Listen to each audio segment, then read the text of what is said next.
श्री परमहंस गुरुदेव जी निराकार साकार, जिनकी पदनख ज्योति से आलोकित संसार।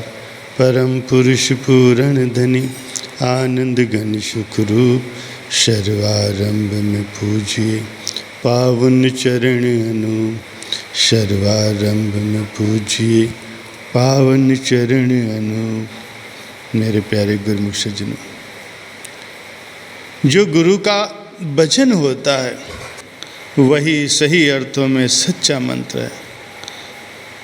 उस मंत्र का जाप करना, उसकी कमाई करना शिष्य का परम धर्म है। जिसने गुरु के वचनों को दृढ़ता से ग्रहण कर लिया, वो संसार में रहता हुआ भी मुक्त रूप होता है। काल और माया उस पर कोई असर नहीं डाल पाते, क्योंकि गुरु का वचन ही धुर पद की टिकट होती है। जिसने इस टिकट को अपने हृदय के बटुए में संभाल कर रख लिया है और नाम रूपी गाड़ी पर सवार है, उसे धुर पद तक पहुँचने में कोई भी रुकावट नहीं आ सकती। माया की कोई भी ताकत उसे राह में नहीं रोक सकती। वो सभी खतरों से निर्भय होकर सहज ही अपनी मंजिल पर जा पहुँचता है। गुरु का वचन क्या है? इसी को ही गुरुमत कहते हैं, या गुरु की आज्ञा कहना चाहिए। जो सेवक गुरु की आज्ञा में रहता है, गुरुमत के अनुसार चलता है, वो निस्संदेह जीवन की सफलता को प्राप्त करता है। गुरु आज्ञा दृढ़ कर गए, गुरुमत सहजो चाल। रोम रोम गुरु को रटे, सो शिष्य हो निहाल। लेकिन सज्जनों, जो गुरुमुख गुरु की आज्ञा को नहीं मानता है, उनके साथ क्या होता है? संत सहजोबाई जी कहती हैं कि गुरु आज्ञा माने नहीं, गुरु ही लगावे दोष। गुरु निंदक जग में दुखी, मवे न पावे मोक्ष। कथा है कि गुरु अर्जुन देव जी महाराज जी के दरबार में एक सिख रहता था, जो भंडारे से भोजन आज तो खा लेता, लेकिन सेवा गुरु दरबार की नहीं करता था। अगर कोई सत्संगी उसे सेवा करने के लिए कहता तो वो उत्तर देता कि मैं गुरु का सेवक हूँ, तुम्हारा सेवक नहीं हूँ, जो तुम्हारे कहने पर सेवा करूँगा। जब गुरु महाराज जी कहेंगे तभी सेवा करूँगा। जब कभी भी कोई सेवा के विषय में उससे कहता तो वो यही उत्तर देता। धीरे धीरे ये बात फैल गई। गुरु महाराज जी ने भी सुना कि अमुक मनुष्य दरबार में रहता है लेकिन सेवा नहीं करता। एक दिन आप सत्संग फरमा रहे थे, आपने फरमाया कि सेवा एक सार वस्तु है, इससे मन शुद्ध होता है और जिन अंगों के साथ सेवा की जाती है वो अंग भी पवित्र हो जाते हैं। अर्थात हाथ पैर तभी सफल होते हैं जब मनुष्य गुरु दरबार की सेवा करे, वरना ये शरीर किस काम का। इसीलिए गुरु की सेवा से ही जीव का कल्याण है। जो लोग सच्चे मन से गुरु की सेवा करते हैं, गुरु की उन पर प्रसन्नता उतरती है। सेवक सेवा में रहे, सेवक कहिए सोए। कहे कबीर सेवा बिना सेवक कबहु न हो। सद्गुरु का सहज ही स्वभाव होता है कि वो हर समय अपने शिष्य के गुणों को ढकते हैं, उन पर पर्दा डालते हैं। लेकिन यदि शिष्य की त्रुटियों को भी उस पर प्रकट न करें तो फिर उसका कुछ नहीं बन सकता। इसीलिए वो अपने सत्संग के द्वारा उसकी त्रुटियों को भी कभी कभी जतला दिया करते हैं, और उसे अपने उद्धार की ज़रूरत होती है तो वो उनके वचनों का सम्मान करता है। और जो केवल देखा देखी या किसी कामना को लेकर के आया होता है, उसके लिए बात कठिन हो जाती है।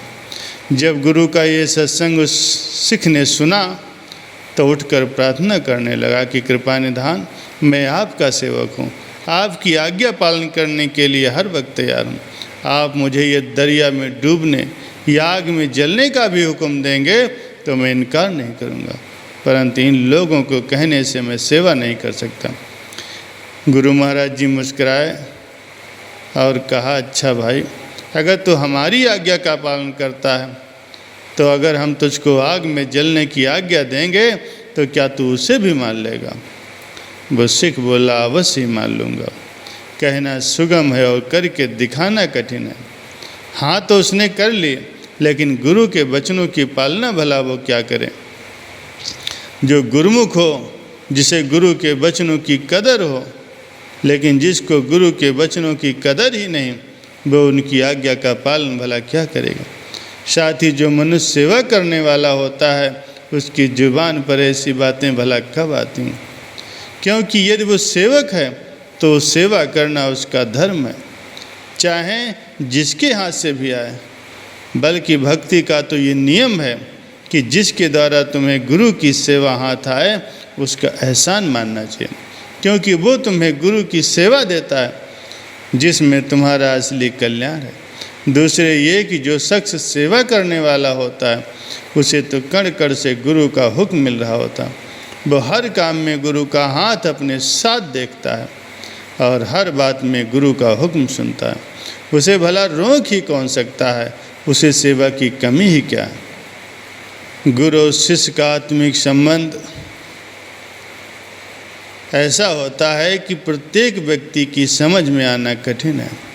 कई मनुष्य तो केवल थोड़े दिन ही गुरु की संगत में रहकर भक्ति को प्राप्त कर लेते हैं और कई तो उनके दरबार में बरसों रहते हैं, लेकिन फिर भी उनकी दास से खाली रहते हैं। समय दोनों का व्यतीत होता है, लेकिन उस समय में एक तो पूरा का पूरा लाभ उठा लेता है और दूसरा तेली के बैल की तरह दिन रात चलते हुए भी वहीं खड़ा रहता है। सेवा भी करता है, लेकिन उसके फल को भी नहीं प्राप्त कर सकता। इसमें गुरु की ओर से कोई कसर नहीं होती। वो तो सबका भला चाहते हैं, सबकी बेहतरी चाहते हैं। कबीर गुरु सबको चाहे, गुरु को चाहे न कोई, जब लग आस शरीर की तब लग दास न हो। सेवकाई का मार्ग बड़ा कठिन है। कठिन इसलिए है कि ये मार्ग करनी का है, इसमें अपने जीवन को अमली बनाना पड़ता है। लेकिन शर्त ये है कि इसकी हकीकत को समझ कर इस पर चलना पड़ेगा। वो सिख बेचारा गुरु दरबार में तो बेशक रहता था, लेकिन सेवा भाव उसके अंदर तो था ही नहीं। गुरु का ज्ञान या गुरुमत के नियमों को समझना कोई सुगम बात नहीं। जब उसने ये प्रार्थना की, अगर आप मुझे आग में जलने की आज्ञा देंगे तो भी मैं तैयार हूँ, तो सद्गुरु महाराज जी फरमाने लगे, भाई तो हमारे कहने पर आग में जलने को तैयार है तो तू उस फला वन में चला जा और उस चिता जलाकर अपने आप को उसमें जला दे। गुरु की इस आज्ञा को सुनकर वो सिख वन की ओर चल पड़ा और चिता के लिए लकड़ियाँ एकत्र करने लगा। लकड़ियाँ चुन रहा था, लेकिन मन में जलने का ख्याल कहाँ था। वो समझ रहा था कि अभी गुरु महाराज जी की ओर से कोई हुक्म आता होगा कि तू वापस चला। लकड़ियाँ जोड़कर रख दी, आग लगा दी, लेकिन जलने को जी नहीं चाहा। चिता के चारों ओर चक्कर लगाने लगा। बार बार पीछे को देखता है कि शायद कोई आदमी उसे चिता में जलने से रोकने के लिए आ जाए। इतने में एक चोर वहाँ निकला जो किसी सेठ का धन लूट कर आया था। उसने देखा कि एक शख्स चिता जलाकर उसके चारों ओर घूम रहा है। पूछा, भाई ये क्या कारण है? उसने उत्तर दिया कि मुझे गुरु का हुक्म मिला है कि मैं इस वन में चिता जला करके अपनी देह को त्याग दूं। आग तो जला दी, लेकिन जलने को मेरा जी नहीं कर रहा। सोचता हूँ कि इसी तरह बिना कारण से जीवन को नष्ट कर देने में क्या लाभ है। और दूसरी ये भी ख्याल है कि संभव है शायद गुरु महाराज जी इस काम से रोकने के लिए किसी को पीछे भेज दें। चोर ने उसकी बातों को सुना। सुनते ही पूर्व के शुभ संस्कारों ने पलटा खाया, भाग्य जाग पड़े। गुरु का नाम सुनते ही प्रेम में गदगद होकर कहने लगा, मित्र एक विनती है, अगर तू स्वीकार कर ले। उस सिख ने कहा, कहिए क्या विनती है? चोर ने कहा, मेरे पास लाखों रुपयों का माल है, अगर तुझे पसंद है तो ये सारा माल तू ले ले और उसके बदले गुरु का हुक्म मुझे दे दे। मैं इस चिता में जलने के लिए तैयार हूँ। उस सिख ने सोचा, वाह भाई, परमात्मा ने अकल का अंधा और गांठ का पूरा वन में ही भेज दिया। ईश्वर जब देने पर आता है तो मकान की छत से फेंक देता। ऐसा सौदा फिर कहाँ हाथ आएगा। एक तो जान बचती है, दूसरे हाथ में माल भी आता है। गुरु का ऐसा हुक्म मानने से लाभ ही क्या होगा, जिसमें शरीर भी जाए और हाथ पल्ले भी कुछ ना आए। ये सोचकर चोर से कहने लगा कि ले भाई, गुरु का हुक्म ले और माल जितना तेरे पास है सब मेरे हवाले कर। चोर ने खुशी खुशी इस बात को मंजूर कर लिया और सारा धन उसके हवाले करके स्वयं चिता में कूद पड़ा। उस समय वहाँ एक निराले रंग की रोशनी पैदा हुई जो 10 दिशाओं को प्रकाशित करती हुई ऊपर को चढ़ गए। परंतु इस अद्भुत कौतुक को देखकर भी अज्ञानता ने उसे जागने का अवसर नहीं दिया।